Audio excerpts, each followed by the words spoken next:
अस्सलाम वालेकुम young doctors, कैसे हैं आप? उम्मीद करता हूँ खैरियत से होंगे। मैं हूँ आपका host doctor juice and I am here to teach you some basic concepts, some tips and tricks of the medical knowledge. और यहाँ मेडिकल नॉलेज से मुराद वो बेसिक नॉलेज है जो हर डॉक्टर के पास होना ज़रूरी है, रिगार्डलेस कि वो किस डिपार्टमेंट में और किस लेवल पे काम कर रहे हैं।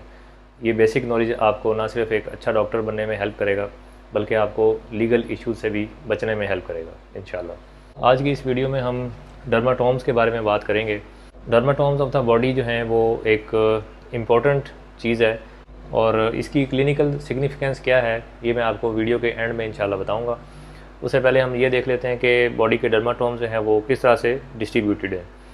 तो डर्माटोम्स को याद करने का जो सबसे आसान तरीका मुझे मिला वो ये था कि अगर हम ये कंसीडर करें कि एक बंदा इस तरह से बैठा हुआ है तो उस पर हम जो है डर्माटोम्स को ज़्यादा इजीली डिस्क्राइब कर सकते हैं और इस तरह से याद रखना भी ज़्यादा आसान होगा। डर्माटोम्स एक्चुअली स्पाइनल नर्व्स की वो डिस्ट्रीब्यूशन है जो स्किन पे होती है, यानी कि वो स्किन से सेंसरी इंफॉर्मेशन लेकर स्पाइनल कॉर्ड को और उसके बाद ब्रेन को देती है। हमारी बॉडी में टोटल सर्वाइकल 8 स्पाइनल नर्व्स होती हैं, थोरेसिक 12 होती हैं, नंबर 5 और सैक्रल भी 5, राइट। तो इनकी डिस्ट्रीब्यूशन हम देखते हैं कि स्किन पे इनकी डिस्ट्रीब्यूशन हमें किस तरह से मिलेगी।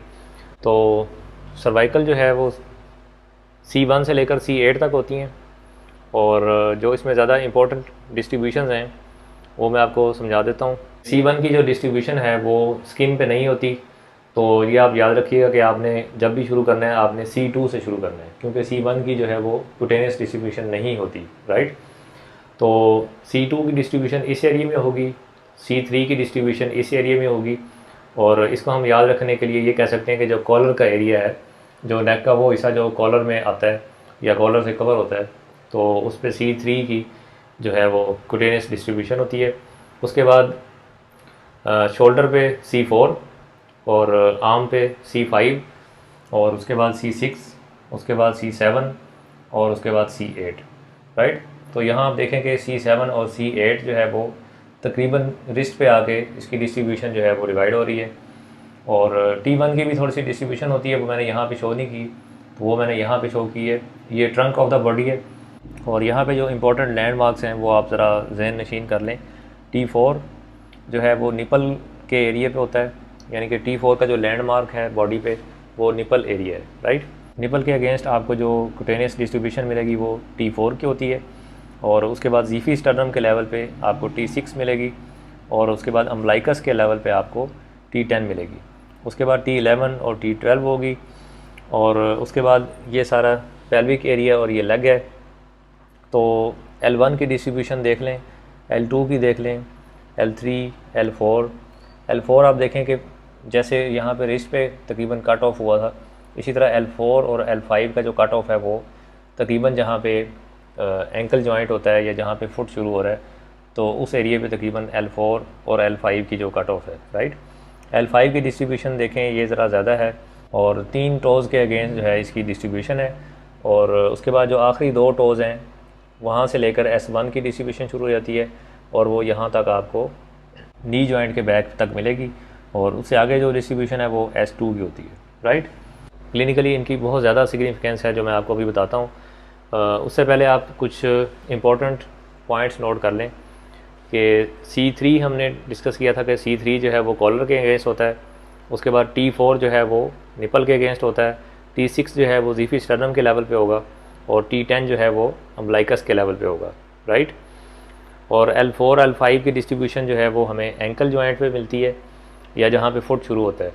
और इसी तरह ऊपर C7 और C8 की डिस्ट्रीब्यूशन जो है वो हमें रिस्ट के लेवल पे मिलती है। ओके, अब हम ये डिस्कस करते हैं कि इसकी क्लिनिकल सिग्निफिकेंस क्या है।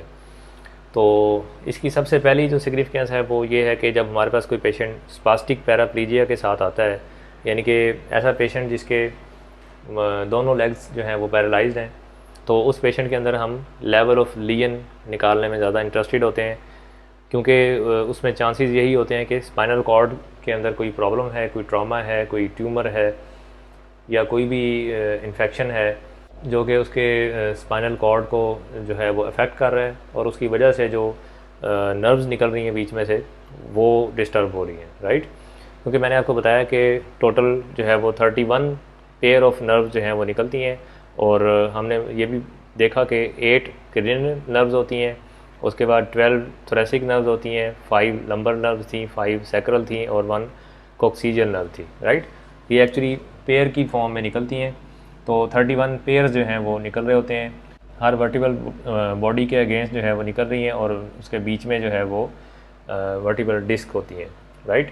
तो अब यहाँ पे एक समझने का पॉइंट ये है कि जब प्रैक्टिकली हम लेवल ऑफ लियन निकालते हैं तो उसमें हमें थोड़ा सा डर्माटोम्स के अंदर जो है वो कैलकुलेशन करनी पड़ती है, और वो कैलकुलेशन क्या होती है वो मैं आपको बता देता हूँ कि अगर तो लियन C2 के लेवल पे है तो उसमें कुछ भी करने की ज़रूरत नहीं है, और अगर लियन C3 से लेकर C5 के बीच में कहीं है, यानी कि अगर हमें कुटेनियसली जो मैनिफेस्टेशन है वो C5 के लेवल पे है तो हम उसके अंदर 1 माइनस करेंगे तो C4 का लेवल बनेगा। यानी कि स्पाइनल कॉर्ड के अंदर जो जहाँ पे एक्चुअल प्रॉब्लम है वो C4 के लेवल पे है और वो मैनिफेस्ट होगी C5 के लेवल पे। क्लिनिकली जो है वो लेवल ऑफ लियन निकालने का ये फार्मूला है। इसी तरह C5 से लेकर T3 तक के लेवल के जो भी लियंस हैं उसमें जहाँ भी हमें स्किन पे मैनिफेस्टेशन मिलेगी उसमें हम 2 माइनस करेंगे तो जो एक्चुअल लेवल ऑफ लियन है वो हमें मिल जाएगा। इसी तरह T4 से T10 तक का लियन अगर हमें स्किन पे मिलता है, T4 से लेकर T10 इस रीजन के बीच में हमें कहीं भी लियन मिल रहा है, लेट्स सपोज T10 के लेवल पे हमें लियन मिल रहा है, तो स्पाइनल कॉर्ड में जब हम लियन कैलकुलेट करेंगे तो उसमें 3 माइनस करेंगे तो वो T7 का लेवल बनेगा, राइट। जो एक्चुअल लेवल ऑफ लियन होगा वो T7 होगा, और जो उसकी मैनिफेस्टेशन होगी स्किन पे वो T10 के लेवल पे होगी, राइट।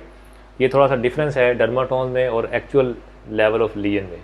तो अगर आप इस फार्मूले को याद कर लेंगे तो आपके लिए बहुत आसानी हो जाएगी। इस तरह L1 से L5 के बीच में अगर हमें कहीं भी लियन मिलता है, L1 से L5 के बीच में स्किन के लेवल पे हमें फ़र्ज़ किया L4 के लिए लेवल पे मिल रहा है, और हम उसका अगर एक्चुअल लेवल ऑफ लियन निकालना चाहते हैं तो हम उसमें 3 से लेकर 5 तक की वैल्यू जो है वो माइनस करेंगे। लेट्स सपोज हमें L4 के लेवल पे मिल रहा है, तो अगर हम उसमें 3 माइनस करते हैं तो L1 का लेवल मिलता है, राइट। यानी कि स्पाइनल कॉर्ड के अंदर L1 के लेवल पे प्रॉब्लम है और वो मैनिफेस्ट हो रही है L4 के लेवल पे, तो ये थोड़ा सा डिफरेंस है। इसी तरह S1 से लेकर सैक्रल सारे 5 सैक्रल और कॉक्सीजियल लेवल, तो अगर इनमें से कहीं पे भी प्रॉब्लम है तो हम उनमें 6 से लेकर 10 तक की वैल्यू जो है वो माइनस करते हैं, तो उससे हमें एक्चुअल लेवल ऑफ लियन जो है वो पता चल जाता है। उसके बाद डर्माटोम से हमें रेडिकुलोपैथी का पता चल सकता है। रेडिकुलोपैथी एक्चुअली वही चीज़ है जो मैंने आपको बताया कि नर्व रूट्स जो हैं वो एग्जिट हो रही हैं स्पाइनल फोरामिना से, और वहाँ पे अगर उनकी कंप्रेशन हो जाती है तो उसको हम कंप्रेशन की वजह से जो सप्लाई है वो डिस्टर्ब हो जाएगी, तो उसको हम रेडिकुलोपैथी बोलेंगे। और इसी तरह डिस्क डिजीज़ जो है वो स्पाइनल कॉर्ड के बीच में वर्टिब्रा के बीच में जो डिस्क हैं वो डिस्क डीजनरेशन हो सकती है या डिस्क प्रोलैप्स हो सकता है, तो उसकी जो डिज़ीज़ है उसका भी हमें लेवल जो है वो इससे पता चल जाएगा। और इसी तरह कोई इन्फेक्शन भी हो सकता है स्पाइनल कॉर्ड के अंदर जो ये कुटेनियस मैनिफेस्टेशन कर सकता है। फॉर एग्ज़ाम्पल TB हो सकता है, सिफिलिस हो सकता है, हर्पीज़ हो सकता है, या पोलियो वायरस हो सकता है।